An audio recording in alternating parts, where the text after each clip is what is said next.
Marc, chapitre 15. Dès le matin, les principaux sacrificateurs tinrent conseil avec les anciens et les scribes et tout le Sanhédrin, et après avoir lié Jésus, ils l'emmenèrent et le livrèrent à Pilate. Pilate l'interrogea. « Es-tu le roi des Juifs ?» Jésus lui répondit, « Tu le dis. » Les principaux sacrificateurs portaient contre lui plusieurs accusations. Pilate l'interrogea de nouveau, « Ne réponds-tu rien? Vois de combien de choses il t'accuse. » Et Jésus ne fit plus aucune réponse, ce qui étonna Pilate. À chaque fête, il relâchait un prisonnier, celui que demandait la foule. Il y avait en prison un nommé Barabbas avec ses complices, pour un meurtre qu'il avait commis dans une sédition. La foule, étant montée, se mit à demander ce qu'il avait coutume de leur accorder. Pilate leur répondit, « Voulez-vous que je vous relâche le roi des Juifs ?» Car il savait que c'était par envie que les principaux sacrificateurs l'avaient livré.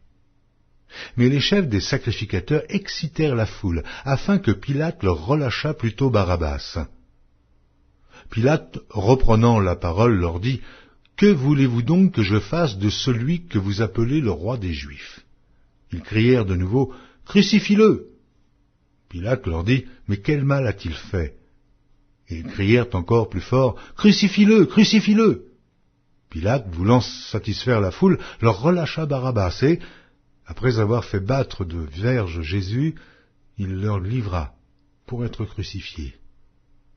Les soldats conduisirent Jésus dans l'intérieur de la cour, c'est-à-dire dans le prétoire, et ils assemblèrent toute la cohorte. Ils le revêtirent de pourpre, et posèrent sur sa tête une couronne d'épines qu'ils avaient tressée. Puis ils se mirent à le saluer. « Salut, roi des Juifs !»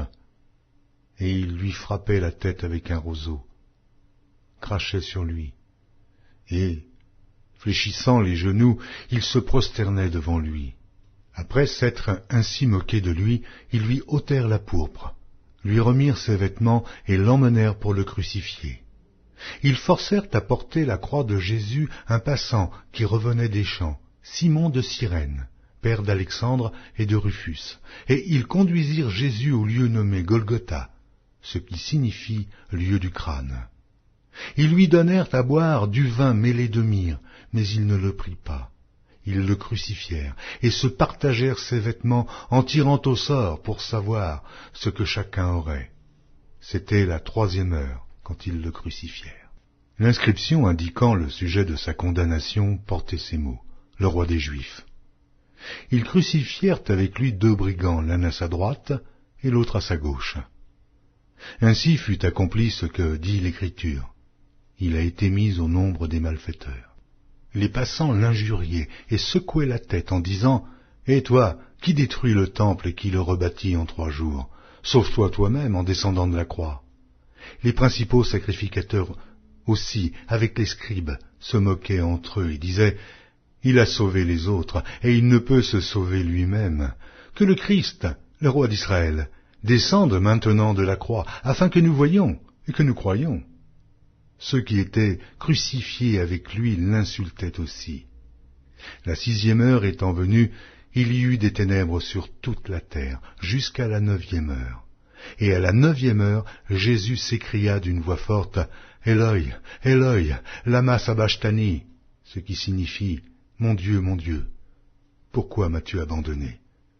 Quelques-uns de ceux qui étaient là, l'ayant entendu dire, « Voici, il appelle Élie. » Et l'un d'eux courut remplir une éponge de vinaigre, et l'ayant fixé à un roseau, il lui donna à boire en disant, « Laissez, voyons si Élie viendra le descendre. » Mais Jésus, ayant poussé un grand cri, expira. Le voile du temple se déchira en 2, depuis le haut jusqu'en bas. Le centenier qui était en face de Jésus, voyant qu'il avait expiré de la sorte, dit, « Assurément, cet homme était fils de Dieu. » Il y avait aussi des femmes qui regardaient de loin.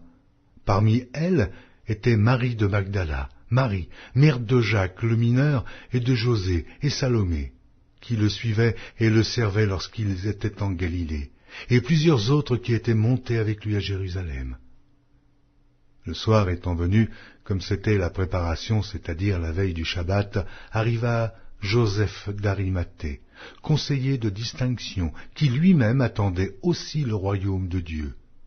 Il osa se rendre vers Pilate pour demander le corps de Jésus.